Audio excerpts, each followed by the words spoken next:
پر کھانا ملے، سلیقے کے کپڑے ملیں، رہنے کے لیے رہائش کا انتظام ہو۔ یہ ذمہ داری شوہر کی ہے کہ وہ اپنی بیوی کو یہ تمام چیزیں فراہم کرے۔ اس کا اتنا سامان آئے گا کہ پورا ایک گھر خود بھر جائے گا۔ بیڈ بھی چاہیے، صوفہ سیٹ بھی چاہیے، الماری بھی چاہیے۔ اب سوال یہ ہے کہ اگر اتنا سارا سامان لڑکی کا باپ آپ کو دے رہا ہے تو آپ پر کیا رہے تھے اب تک؟ برادران اسلام، محترم بزرگوں، ملت کے نوجوانوں، قرآن مجید کی 3 آیتیں 3 مختلف صورتوں سے جو پڑھی گئیں، یہ وہی آیتیں ہیں جو خطبہ نکاح میں پڑھی جاتی ہیں۔ نکاح کی تقریبات میں ہم سب الحمدللہ شریک ہوتے ہیں، اور وہاں جو بھی خطبہ دیتا ہے خطبے میں لازمی طور پر قرآن مجید کی یہ 3 آیتیں پڑھتا ہے۔ نبی اکرم صلی اللہ علیہ وسلم کا طریقہ یہ تھا کہ جب بھی آپ کوئی خطبہ دیتے تھے، چاہے وہ نکاح کا خطبہ ہو یا عوام کی فلاح و بہبودی کا یا ان کو دین سکھانے کا کوئی خطبہ ہو، تو آپ اپنے خطبے میں یہ 3 آیتیں ضرور پڑھتے تھے۔ محدثین نے اسے خطبۃ الحاجت کہا ہے، یعنی ضرورت کا خطبہ۔ نکاح سے ان 3 آیتوں کی مناسبت کیا ہے اور ان 3 آیتوں کی معنویت کیا ہے جو اس موقع پر، نکاح کے موقع پر یہ 3 آیتیں پڑھی جاتی ہیں، اس پر ہمیں غور کرنا چاہیے۔ اللہ کے نبی صلی اللہ علیہ وسلم کا کوئی کام حکمت سے اور بڑے مقصد سے خالی نہیں ہوتا تھا۔ بغیر کسی وجہ کے یا مناسبت کے نکاح کے خطبے میں نبی اکرم صلی اللہ علیہ وسلم یہ آیتیں نہیں پڑھتے تھے، بلکہ ان 3 آیات کو پڑھ کر کے ان ذمہ داریوں کی یاد دہانی کرائی جاتی تھی جو ذمہ داریاں میاں بیوی کے رشتے وجود میں آنے کے بعد ایک دوسرے پر عائد ہوتی ہیں۔ ان حقوق کا تذکرہ ہے قرآن مجید کی ان آیات میں، جو حقوق میاں بیوی کے ایک پاک اور مقدس رشتے میں بدلنے کے بعد عائد ہوتے ہیں۔ نکاح کا خطبہ میں بھی بعض لوگوں کے حکم پر دیتا ہوں، بعض لوگ درخواست کرتے ہیں کہ تقریر کی جائے، لیکن عام طور سے نکاح کی تقریبات میں جس قدر شور اور ہنگامہ ہوتا ہے اور جس مقصد کے لیے لوگ شادیوں میں شریک ہوتے ہیں، وہاں سننے سنانے کا کوئی مقصد نہیں ہوتا، اور نہ اتنے بڑے مجمع کو بغیر لاؤڈ اسپیکر کے خطاب کیا جا سکتا ہے۔ لہٰذا جمعے کے اس خطبے میں میں چاہتا یہ ہوں کہ قرآن مجید کی ان 3 آیتوں کا تعلق کیا ہے نکاح سے اور نکاح کے بعد وجود میں آنے والے رشتے سے۔ پہلی بات، قرآن مجید کی ان 3 آیتوں میں اللہ تعالیٰ نے تقوی کا لفظ 5 مرتبہ استعمال کیا ہے۔ یا ایھا الذین آمنوا اتقوا اللہ حق تقاتہ، یا ایھا الناس اتقوا ربکم الذی، یا ایھا الذین آمنوا اتقوا اللہ وقولوا قولا سدیدا۔ اس طرح سے آپ ان 3 آیتوں میں دیکھیں گے کہ 5 مرتبہ خوف خدا کا تذکرہ کیا گیا ہے۔ کسی ایک چیز کا تذکرہ بار بار کیا جائے تو اس چیز کی اہمیت بڑھ جاتی ہے اور اس کی ضرورت کا احساس ہوتا ہے۔ اگر آپ غور کریں کہ میاں بیوی کی زندگی جس انداز میں گزرنی چاہیے اور جو خوشگوار زندگی دونوں کو حاصل ہونی چاہیے، اس میں دونوں کے لیے خوف خدا کا تصور یا دونوں کے دلوں میں اللہ کے خوف کا ہونا یہ انتہائی ضروری ہے۔ اگر خوف خدا نہ ہو، اللہ کا ڈر نہ ہو، تو میاں بیوی دونوں ایک دوسرے کے لیے وفادار نہیں ہو سکتے۔ چوری چھپے ان کی آشنائیاں جاری رہ سکتی ہیں۔ جو وفاداری ایک نسل کی حفاظت کے لیے میاں بیوی کو برتنی چاہیے، اس کی بنیاد اللہ تعالیٰ کا خوف ہے۔ دنیا کی نگاہیں نہیں دیکھتی ہیں۔ آدمی بہت سارے گناہ کر سکتا ہے دنیا کی نگاہوں سے چھپ کر، لیکن ایک مومن مرد اور مومنہ عورت جس کے دل میں اللہ تعالیٰ کا خوف ہے، وہ کسی ایسی برائی کے قریب نہیں جائے گا جس برائی سے وہ وفاداری مجروح ہو، جو وفاداری میاں بیوی کو ایک دوسرے کے تئیں برتنی چاہیے۔ اسی خوف خدا سے تعلق ہے ان ذمہ داریوں کا جو ذمہ داریاں ایک دوسرے پر عائد ہوتی ہیں۔ شوہر کی ذمہ داری یہ ہے کہ اپنی بیوی کا احترام کرے، اسے عزت دے، اسے زندگی کی وہ ساری سہولتیں فراہم کرے جو سہولتیں ہیں خاتون کے لیے ضروری، وقت پر کھانا ملے، سلیقے کے کپڑے ملیں، رہنے کے لیے رہائش کا انتظام ہو۔ یہ ذمہ داری شوہر کی ہے کہ وہ اپنی بیوی کو یہ تمام چیزیں فراہم کرے۔ اس کا اتنا سامان آئے گا کہ پورا ایک گھر خود بھر جائے گا۔ بیڈ بھی چاہیے، صوفہ سیٹ بھی چاہیے، الماری بھی چاہیے، ڈریسنگ ٹیبل بھی چاہیے، کپڑے بھی چاہیے، واشنگ مشین بھی چاہیے، کولر بھی چاہیے، فریج بھی چاہیے، اے سی بھی چاہیے، موٹر گاڑی بھی چاہیے۔ اب سوال یہ ہے کہ اگر اتنا سارا سامان لڑکی کا باپ آپ کو دے رہا ہے تو آپ کر کیا رہے تھے اب تک، اور آئندہ آپ کریں گے کیا؟ تو جہیز کی یہ لعنت ہمارے سماج اور معاشرے میں اللہ کے خوف کے نہ ہونے کا نتیجہ ہے۔ اگر اللہ کا خوف ہوتا تو شاید اپنی زبان سے تمام چیزوں کا مطالبہ ہم نہیں کرتے۔ بعض لوگ بڑی معصومیت اور سادگی کے ساتھ یہ بات کہہ جاتے ہیں کہ ہم نے نہیں مانگا، یہ تو لڑکی کے باپ نے اپنی خوشی سے دیا ہے۔ یہ لڑکی کے باپ کی خوشی نہیں، یہ وہ سماجی دباؤ ہے جو دباؤ ہم لوگوں نے پیدا کر رکھی ہے اپنے سماج کے اندر۔ ایک باپ، کون باپ نہیں چاہے گا کہ اس کی بیٹی شادی کے بعد اپنے سسرال میں عزت و احترام پائے، سکون سے زندگی گزارے، اسے کسی چیز کی تکلیف نہ ہو، اسے کوئی تانا نہ دے، گھر میں اسے کچھ الٹا سیدھا نہ سننا پڑے کہ تیرے باپ نے کیا دیا۔ اپنی بچی کی عزت بچانے کے لیے وہ یہ جہالت کرتا ہے اور ہمارا سماج اسے قبول کرتا ہے۔ اگر آپ واقعی جہیز نہیں چاہتے تو آپ سختی کے ساتھ منع کیجیے کہ لڑکی صرف اپنے کپڑے اور گھر میں دیے ہوئے زیورات کے علاوہ کوئی چیز لے کر کے ہمارے گھر نہیں آئے گی، تب تو بات بنے گی۔ اور اگر آپ یہ کہیں کہ باپ نے خوشی سے دیا ہے، جو مل جائے بہتر ہے، تو پھر یہ سلسلہ رکنے والا نہیں ہے۔ ہمارے نوجوانوں کی ذمہ داری یہ ہے کہ سماج میں بڑھتی ہوئی اس لعنت کو ختم کرنے کے لیے وہ آگے آئیں۔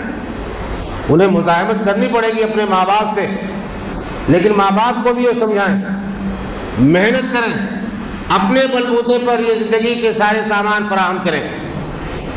لڑکی کا باپ بیٹھ دے گا تبھی بیٹھ گھر میں آئے گا، وہ فری دے گا تبھی گھر میں فری جائے گی۔ یہ تو آپ کی عزت نفس اور خودداری کے خلاف ہے۔ تو یہاں اللہ تعالیٰ نے بار بار جو تقوی کا لفظ استعمال کیا، یہی چیز یاد دلانے کے لیے کہ زندگی کا سفر آسان ہو جائے گا اگر اللہ تعالیٰ کا خوف ہو، اور اگر اللہ تعالیٰ کا خوف نہ ہو تو پھر آدمی جو چاہے کرے۔ دوسری بات جو پہلی آیت میں کہی گئی، وَلَا تَمُوتُنَّ إِلَّا وَأَنْتُمْ مُسْلِمُونَ، اے مسلمانوں زندگی کی آخری سانس تک تم اسلام پر باقی رہو، چلتے رہو۔ یعنی یہ رشتہ جو وجود میں آ رہا ہے، یہ رشتہ اسلام کی بنیاد پر وجود میں آ رہا ہے، اور دونوں کی بھلائی اور کامیابی اس بات میں ہے کہ دونوں کا سفر اسلام کی حالت میں ہو، آخری وقت تک، آخری سانس تک دونوں اسلام پر باقی رہے۔ اسی سے یہ مسئلہ نکلتا ہے کہ لڑکا یا لڑکی دونوں میں کوئی ایک اگر مسلمان نہیں ہے تو یہ ازدواجی زندگی قرآن مجید کی اس آیت کے خلاف منع کیا ہے اسلام نے اسلام پہلی شرط ہے. اگر اسلام نہیں ہے تو رشتے نکاح نہیں ہو سکتا. اسلام میں یہ حرام ہے.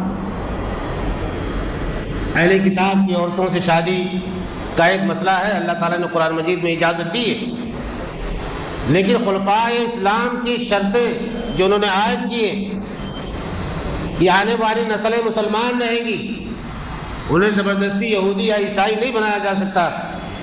آنے والی نسلیں اسلامی تہذیب پر رہیں گی. گھر میں رہنے والی عیسائی یا یہودی خاتون کوئی ایسا کام نہیں کرے گی جو اسلام کے خلاف. لیکن ہمارے ہاں اس ہندوستان میں ظاہر بات ہے کہ بت پرستی اسلام کے لیے قابل قبول نہیں ہے. لہذا جو مسلمان لڑکا یا جو مسلمان لڑکی اپنے رشتے کے لیے کسی ایسے رشتے کا انتخاب کرتی ہے جو مسلمان نہیں ہے تو پھر یہ رشتہ حرام ہے اور زندگی کی آخری سانس تک اسلام پر باقی رہنے کا جو حکم ہے اس حکم کی تعمیل نہیں ہو پائے گی. لہذا اس چیز کا خیال رکھنا ضروری ہے. دوسری آیت جو سورہ نساء کی ہے، اس میں اللہ تعالیٰ نے ایک اور بات بتائی، یا ایھا الناس اتقوا ربکم الذی خلقکم من نفس واحدہ. سماج میں، ہر طرح کے سماج میں، تاریخ میں اور آج کے حالات میں عورت ہمیشہ مظلوم رہی. یورپ نے اپنی نشاط ثانیہ سے پہلے، یعنی سائنسی ترقی سے پہلے، عورت کو کوئی اختیار نہیں دیا. ووٹنگ کا حق اسے حاصل نہیں تھا، جائیداد پانے کا اسے حق حاصل نہیں تھا. اور اس کی وجہ اس بائبل کی تعلیمات تھی، تورات کی تعلیمات تھی، جن تعلیمات کو لوگوں نے بدل دیا تھا اپنی مرضی سے. تورات میں آج بھی یہ بات لکھی ہوئی ہے، نیٹ پر آپ تلاش کر سکتے ہیں، اردو ترجمہ اس کا موجود ہے، کہ آدم علیہ السلام کو اور حوا علیہ السلام کو جو اللہ تعالیٰ نے جنت میں رکھ دیا اور منع کر دیا کہ فلاں درخت کا پھل مت کھانا، تو ایک دن شیطان حوا علیہ السلام کے پاس آیا اور ان سے یہ کہا کہ اللہ تعالیٰ نے اس لیے روکا ہے تم دونوں کو کہ تم دونوں کہیں ہمیشہ کے لیے جنت میں نہ رہ جاؤ. اگر اس درخت کا پھل کھا لو گے تو ہمیشہ اسی باغ جنت میں رہو گے، اسی عیش و آرام میں رہو گے. لہذا آدم کو سمجھاؤ اور اس درخت کا پھل کھا لو. حوا کے دماغ میں یہ بات بیٹھ گئی. انہوں نے آدم علیہ السلام کو بہکایا اور دونوں نے مل کر کے اس درخت کا پھل کھا لیا جس کا پھل کھانے سے اللہ تعالیٰ نے منع فرمایا. اللہ تعالیٰ سخت ناراض ہوا اور اس ناراضگی کا سب سے زیادہ اثر حوا پر یہ ڈالا کہ حوا کو اللہ تعالیٰ نے یہ کہا کہ اب تو ہمیشہ اپنی پوری زندگی غلامی کی زندگی گزارے گی. کیسے؟ بالغ ہونے تک باپ کی غلامی میں رہے گی، شادی ہونے کے بعد شوہر کی غلامی میں رہے گی، بچے جوان ہو جائیں گے بچوں کی غلامی میں رہے گی. یعنی تیری اپنی حیثیت کبھی مستقل نہیں بنے گی. اور دوسری سزا یہ ہے کہ ہر مہینے تجھے حیض کی تکلیف سے گزرنا ہوگا. اور تیسری سزا یہ ہے کہ بچے کی پیدائش کے وقت تجھے موت و زندگی سے جوجھنا پڑے گا. یہ اللہ تعالیٰ نے بددعا دی حوا کو عورت ہونے کی وجہ سے، یا آدم علیہ السلام کو بہکانے کی وجہ سے. توریت کی یہی تعلیم عیسائی دنیا میں ایک طویل عرصے تک حاوی ہوئی، اور ہمارے بعض مسلمان مفسرین نے توریت کی ان باتوں کو اپنی تفسیر کی کتابوں میں نقل کر لیا اور مسلمانوں میں بھی یہ چیزیں پھیل گئی. حالانکہ قرآن مجید نے آدم اور حوا کا تذکرہ جو کیا ہے وہ تذکرہ اس انداز میں ہے کہ اللہ تعالیٰ نے جب روکا دونوں کو تو قرآن مجید کہتا ہے کہ شیطان نے دونوں کو بہکایا. توریت کہتی ہے کہ حوا کو بہکایا، حوا نے آدم کو بہکایا. قرآن کہتا ہے کہ نہیں، یہ بات غلط ہے. شیطان نے دونوں کو بہکایا، دونوں بہکاوے میں آ گئے اور اللہ تعالیٰ کے منع کیے ہوئے پھل کو کھا لیا۔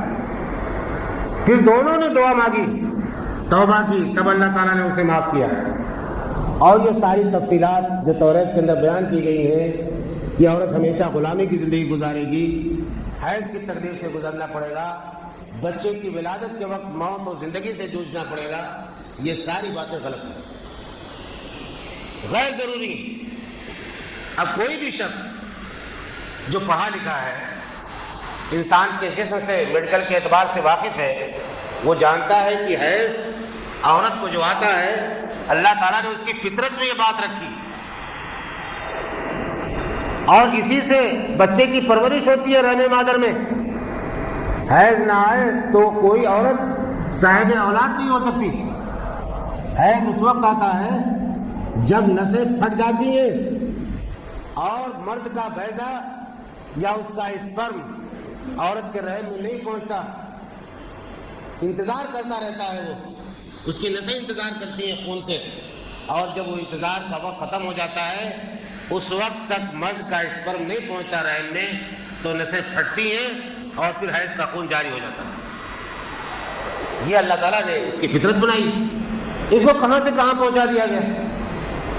تو میرے کہنے کا مقصد یہ ہے کہ اللہ نے فرمایا یا ایھا الناس اتقوا ربکم الذی خلقکم من نفس واحدہ وخلق منها زوجها، اے دنیا کے لوگوں اللہ سے ڈرو جس اللہ نے تمہیں ایک جان سے پیدا کیا، یعنی آدم علیہ السلام سے، اور آدم علیہ السلام ہی سے اس کا جوڑا پیدا کیا۔ تو عورت کوئی ذلیل مخلوق نہیں ہے کہ کہیں اور سے آئی ہے، وہ مرد کے جسم کا حصہ ہے، وہ کمتر نہیں ہے، اسے ذلیل اور حقیر نہیں سمجھا جا سکتا، وہ مرد کا ایک پارٹ ہے۔ اب وہ اللہ تعالیٰ نے کیسے آدم علیہ السلام سے پیدا کیا ہوا کو، اب تو میڈیکل سائنس اس لیے ترقی کر گئی ہے کہ انسان کے اندر موجود خلیے سے اسی جیسا دوسرا انسان بنایا جا سکتا ہے۔ جب انسان یہاں تک ترقی کر گیا ہے تو اللہ تعالیٰ کے لیے کون سی بات مشکل ہے کہ آدم علیہ السلام سے ہوا کو پیدا کر دیں۔ البتہ ایک بات اور جو معاشرے کے اندر پھیلی ہوئی ہے غلط فہمی، اور ہماری بات دینی کتابوں کے اندر موجود ہے، اسے بھی سن لیں۔ مشہور یہ کر دیا گیا کہ حوا کو اللہ تعالیٰ نے آدم کی بائیں پسلی سے پیدا کیا ہے، چنانچہ مرد کے دونوں پہلوؤں میں جو پسلیاں ہیں تو دائیں پسلیوں کی تعداد ایک زیادہ ہے، بائیں طرف کے پسلیوں کی تعداد ایک کم ہے، تو جو تعداد کم ہے اسی سے حوا کو پیدا کیا گیا۔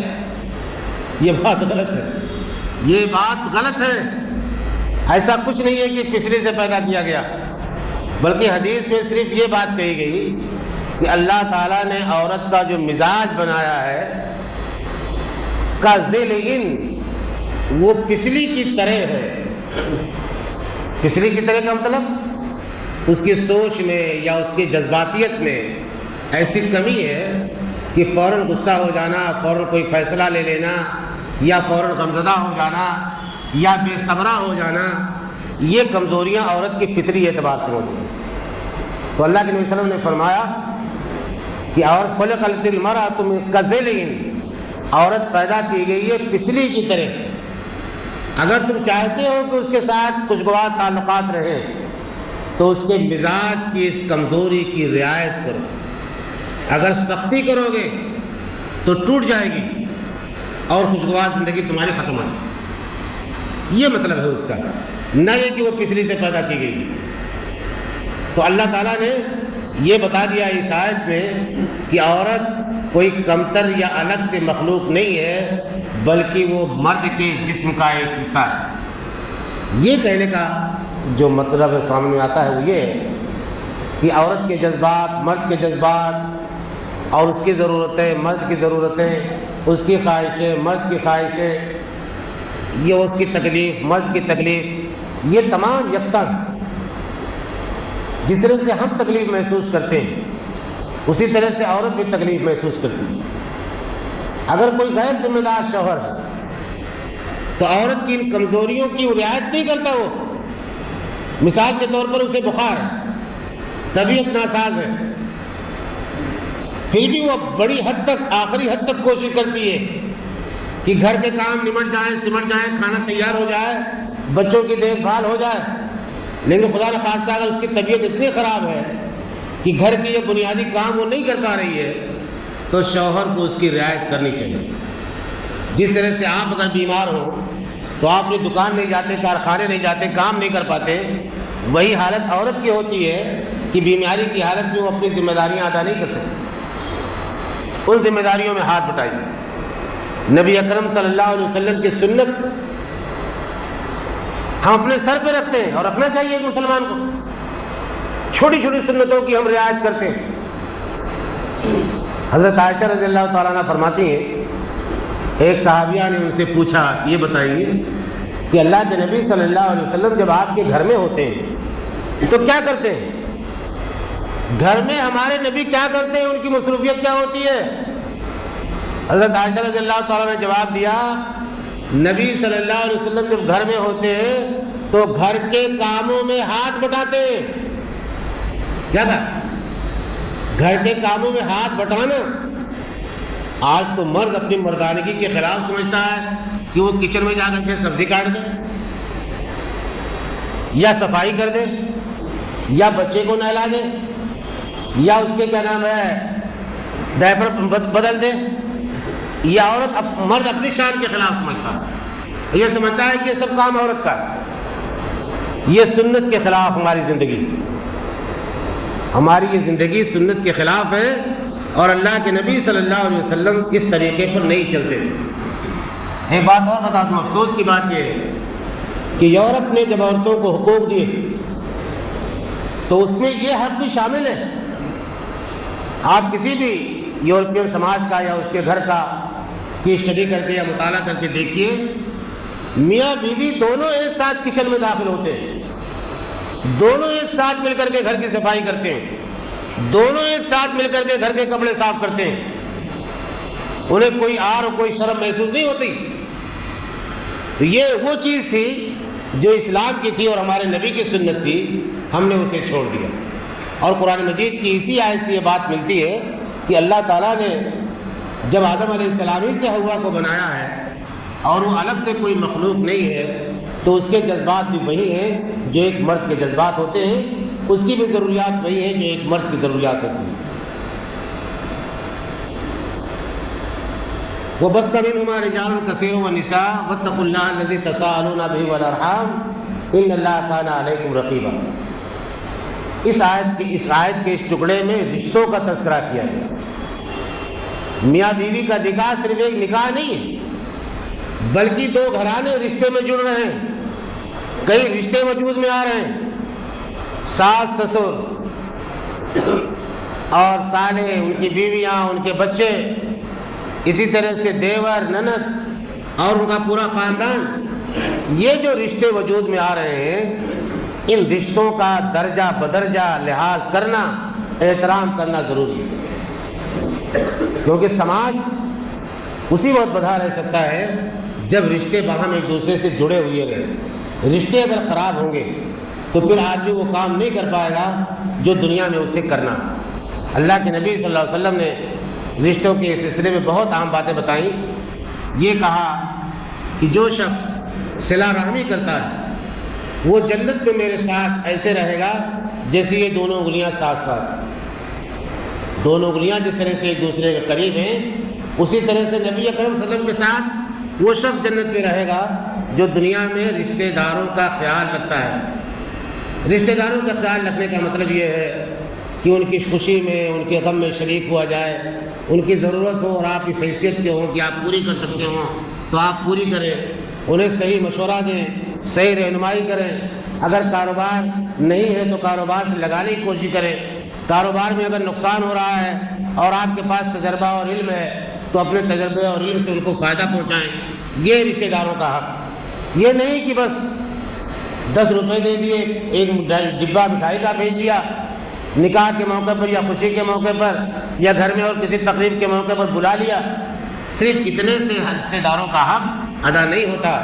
اصل حق تو اس وقت ادا ہوتا ہے جب رشتہ دار ضرورت مند ہو اور آپ کو اس کی ضرورت کا علم ہو اور آپ وہ ضرورت پوری کر سکتے ہوں تو آپ کو آگے بڑھ کر کے وہ ضرورت پوری کرنی چاہیے۔